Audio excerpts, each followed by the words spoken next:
Hello friends, welcome back. ये जो video रहने वाली है एसबीआई क्लर्क की स्ट्रेटजी के ऊपर रहने वाली है। नोटिफिकेशन की अब बात करेंगे कि अब कुछ लोग मैसेज करेंगे नोटिफिकेशन का तो कुछ पता ही नहीं है। तो भाई हमें क्या करना है यार नोटिफिकेशन का, है ना। सब लोगों को ये पता है कि नोटिफिकेशन आने वाला है, वैकेंसी ज़्यादा आने वाली है, तो इस बारे में बात करने से कोई मतलब नहीं रहता कि नोटिफिकेशन कब आएगा, लेट है, जल्दी क्यों नहीं आ रहा, ये वो, है ना। तो उस चीज़ को छोड़ दो। हमारा काम है स्टडी करना, हम सिर्फ अपनी पढ़ाई से मतलब होना चाहिए। तो अभी स्टार्ट करते हैं हमारी स्ट्रेटजी के बारे में बात करना। तो स्टार्ट करते हैं क्वांट से, और इसमें जो है हम प्री और मेंस दोनों का साथ में लेके चलेंगे। तो क्वांट का देखते हैं। तो क्वांट में सबसे पहले हमारे पास आती है कि स्पीड मैथ्स। स्पीड मैथ्स में क्या कौन कौन से टॉपिक होते हैं, अप्रोक्सीमेशन हो गया, simplification, number series, quadratic equation. तो ये सारी चीज़ें हमारी स्पीड मैथ्स में आ जाती है, क्योंकि प्री में जो होती हैं ये हमारे ऑलमोस्ट 20 से 25 नंबर की आने वाली है। ठीक है, तो 20 नंबर का तो आप लगा के चलो कि आपका स्पीड मैथ्स आएगा ही आएगा। तो उसके लिए हमें डेली जो है 50 से 60 अप्रोक्सीमेशन, सिंप्लीफिकेशन ये करने होंगे। 30 क्वेश्चन नंबर सीरीज़ के और 30 क्वेश्चन क्वाड्रेटिक इक्वेशन के। ठीक है, और इनको स्टार्ट करने से पहले अगर आप न्यू स्टूडेंट हैं, न्यू एस्पिरेंट हैं, तो प्लीज़ एक बार जो है क्यूब और स्केयर और टेबल ये सारी चीज़ें आप याद कर लेना। स्केयर आप 40 तक भी कर सकते हो, 40 से 50 का एक ट्रिक होता है, वो आप उससे याद कर सकते हो। बाकी आपको निकालना आना चाहिए 50 के बाद का भी, कि आप कैसे निकाल सकते हो। ठीक है, उसकी भी ट्रिक होती है, वो आप यूट्यूब पे सर्च करोगे आपको मिल जाएगा। ओके, और क्यूब मैंने जो याद कर रखे हैं वो 16, हाँ 16 तक याद है, और बीच में कुछ कुछ याद है फिर भूल जाना, तो 16 तक याद रख लो, इनफ है। बाकी आपको निकालने आने चाहिए वो भी। ठीक है, फिर डीआई की बात करते हैं। तो डीआई प्री की हमें डेली लगानी है 5, मेंस की 2 या 3। ठीक है, 2 3 जो आपकी जितना टाइम बचे उसके अकॉर्डिंग आप लगा सकते हो। साथ में फिर क्वाड्रेटिक इक्वेशन, हमारी सारी चीज़ें हो गई। फिर बात करते हैं, लास्ट हमारा बचता है अर्थमेटिक। तो अर्थमेटिक में टॉपिक्स काफ़ी सारे हैं। तो डेली का हम 50 क्वेश्चंस करेंगे। तो 50 क्वेश्चंस आप टारगेट बना लो कि इस टॉपिक के हमें 50 क्वेश्चन करने हैं।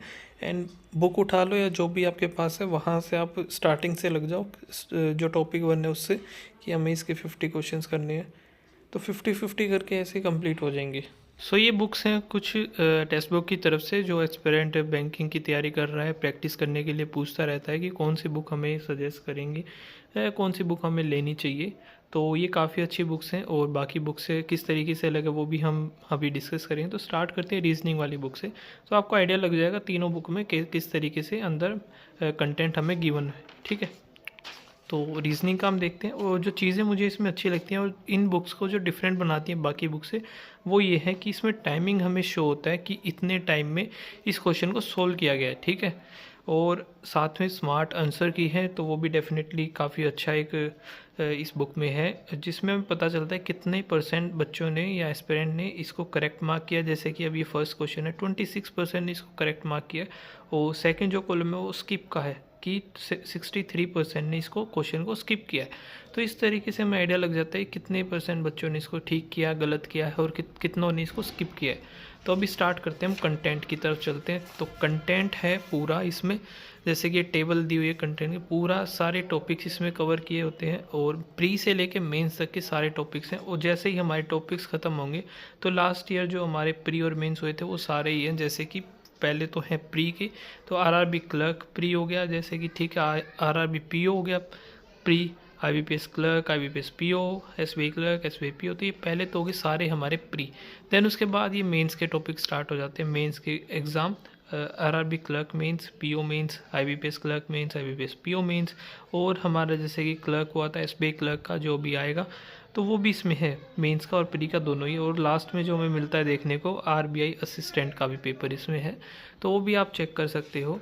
और अब जैसे कि फर्स्ट जो टॉपिक है, अरेंजमेंट एंड पैटर्न, तो स्टार्टिंग में इसका पूरा जो हमें बेसिक होता है, जानना ज़रूरी होता है, वो सारी चीज़ें इसमें गिवन होती हैं फर्स्ट। देन उसके प्रैक्टिस क्वेश्चन स्टार्ट हो जाते हैं। फर्स्ट है जैसे ग्रुप बेस्ड सीरीज़, तो ग्रुप बेस्ड सीरीज़ के सारे क्वेश्चंस इसमें हो गए। ठीक है, साथ में इसका टाइमिंग भी आपको देखने को मिल रहा होगा कि क्वेश्चन ख़त्म होने के बाद, स्टेटमेंट के बाद टाइमिंग भी गिवन है, कितने टाइमिंग में इसको क्वेश्चन को सॉल्व किया गया। देन फिर मिक्स सीरीज़ आ जाती है, जो हमारे प्रीलिम्स में ज़्यादातर हमें देखने को मिलती है। ठीक है, अब कुछ लोग पूछते हैं कि भाई जो वर्ड्स वाले होते हैं वो कौन से टॉपिक में कवर किए होते हैं। जैसे कि ये रहा पेयरिंग वाले हो गए, वर्ड पेयरिंग हमें बताना होता है कितने पेयरिंग बनने हैं, तो वो भी इसी टॉपिक में कवर होते हैं। वो आपको बुक लेने के बाद पता चल जाएगा कि कौन सा टॉपिक कहाँ से कवर किया जाता है। जैसे कि अभी हो गया वर्ड फॉर्मेशन का। अब वर्ड फॉर्मेशन के मैं तो देखो स्पेशली इनको ना स्किप ही करता हूँ। अगर टाइम मिल जाता है फिर इसको देख लेता हूँ, हाँ अगर मैं श्योर होता हूँ तो उसको मार्क कर देता हूँ, अदरवाइज स्किप ही करता हूँ क्योंकि मेरे ये मोस्टली गलत हो जाते हैं इस वजह से। तो यहाँ से आप इसकी प्रैक्टिस कर सकते हो। फिर हमारे मेंस के टॉपिक हैं जैसे कि स्टेप बेस्ड सीरीज़, ये हमारे हमको मेंस में देखने को मिलते हैं। इनका भी टाइमिंग हमें गिवन होता है कि इतने टाइमिंग में इस क्वेश्चन को सोल्व किया गया। जैसे ही क्वेश्चंस ख़त्म होंगे तो हमारे पास आंसर की आ जाती है पूरी की पूरी कि कौन से क्वेश्चन का कौन सा सही है, और साथ में हमें पता चलता है कितनों ने इसको करेक्ट मार्क किया, कितनों ने स्किप किया है, तो वो सारी चीज़ें पता चल जाती है। फिर उसके बाद प्रॉपर जो सॉल्यूशन होता है, ये तो होगी आंसर की हो गई। अब सॉल्यूशन भी तो ज़रूरी है, क्वेश्चन का हमें पता कैसे चलेगा कैसे क्या सॉल्व किया, तो वो भी इसमें क्वेश्चन का सॉल्यूशन भी गिवन होता है। ठीक है, ये सॉल्यूशन ख़त्म हो जाते हैं, फिर उसके बाद जो है अगला टॉपिक स्टार्ट हो जाता है। ठीक है, जैसे कि अब ये ख़त्म हो गया तो इनइक्वालिटी वाला टॉपिक स्टार्ट हो गया, इसका बेसिक बता दिया। तो इस तरीके से, और लास्ट में जो है मेंस में आपको दिखा देता हूँ मेंस के कुछ। अब जैसे ये रहा आरआरबी पीओ प्री का 2023 में जो हुआ था।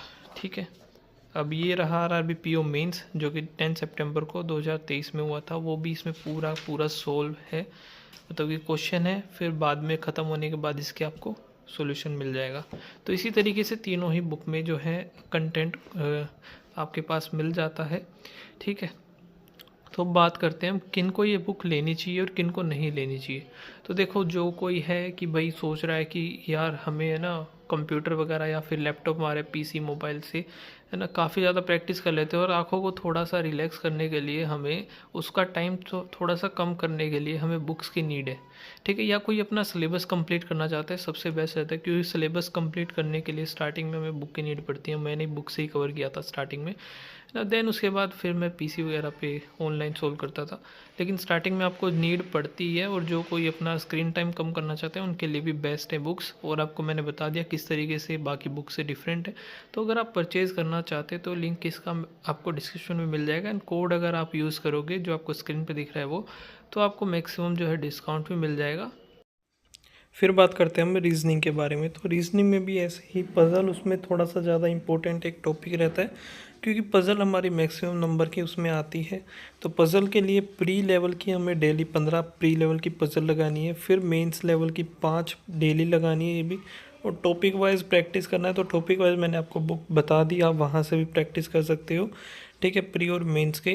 ठीक है, तो इतना हमारी रीजनिंग के लिए काफ़ी है, लेकिन प्रैक्टिस हमें रेगुलर करनी पड़ेगी, अदरवाइज़ फिर आप बोलोगे कि पज़ल सोल्व नहीं हो रही, बहुत कम मार्क्स आ रहे हैं। तो ऐसा स्टार्टिंग में हो सकता है, लेकिन धीरे धीरे आपके मार्क्स डेफिनेटली इंक्रीज़ होने स्टार्ट हो जाएंगे। फिर इंग्लिश के लिए, तो इंग्लिश देखो मेरी भी काफ़ी वीक है, ज़्यादा अच्छी नहीं है। तो उसके लिए मैं जो ये कर रहा हूँ कि ग्रामर रूल्स हो गए उनको प्रॉपर जो है तरीके से रिवीजन उनका, साथ में थोड़ा सा रीडिंग पे ज़्यादा ध्यान। ठीक है, रीडिंग के साथ साथ क्वेश्चंस की तो मोस्टली प्रैक्टिस हमें इन्हीं दोनों पार्ट की करनी है। उस साइड में मैंने लिखा भी है एमपी यानी कि मोस्टली प्रैक्टिस। ठीक है, तो ये दोनों ही पार्ट हमें ज़्यादा मार्क्स दिला सकते हैं। साथ में फिर डेली एक सेशनल मॉक टेस्ट भी लगाना है, तो वो आपकी चॉइस है, आप प्री का भी लगा सकते हो, मेंस का भी लगा सकते हो। लास्ट हमारा टॉपिक बचता है करंट अफेयर्स। तो करंट अफेयर्स के लिए लास्ट के 4 से 5 मंथ अच्छे से प्रिपेयर करने होंगे। मैं करूँगा शायद से लास्ट के 4 मंथ ही, तो उनको अच्छे से करूँगा। लेकिन तो अगर आप चाहो तो वैसे तो बोलते हैं लास्ट 6 मंथ के करो, लेकिन जितना कर रहे हो आप उसको अच्छे से कर लो, वही काफ़ी रहता है। ज़्यादा के चक्कर में ये ना हो कि जो आ रहा है वो भी ख़त्म हो जाए, है ना। तो लास्ट के मैं करने वाला हूँ 4, लेकिन आप चाहो तो एक्स्ट्रा भी कर सकते हो, और क्या पता मैं 5 भी कर लूँ, अभी डिसाइड नहीं है। तो ठीक है, बाकी अगर कुछ और हम चेंजेस इसमें कर सकते हैं तो प्लीज़ आप कमेंट सेक्शन में बता सकते हो। अपनी राय भी आप दे सकते हो। ठीक है, आपको क्या सही लग रहा है क्या गलत लग रहा है, तो वो प्लीज़ आप कमेंट सेक्शन में ज़रूर से बताना। एंड मिलते हैं नेक्स्ट वीडियो में, तब तक के लिए बाय बाय, थैंक यू।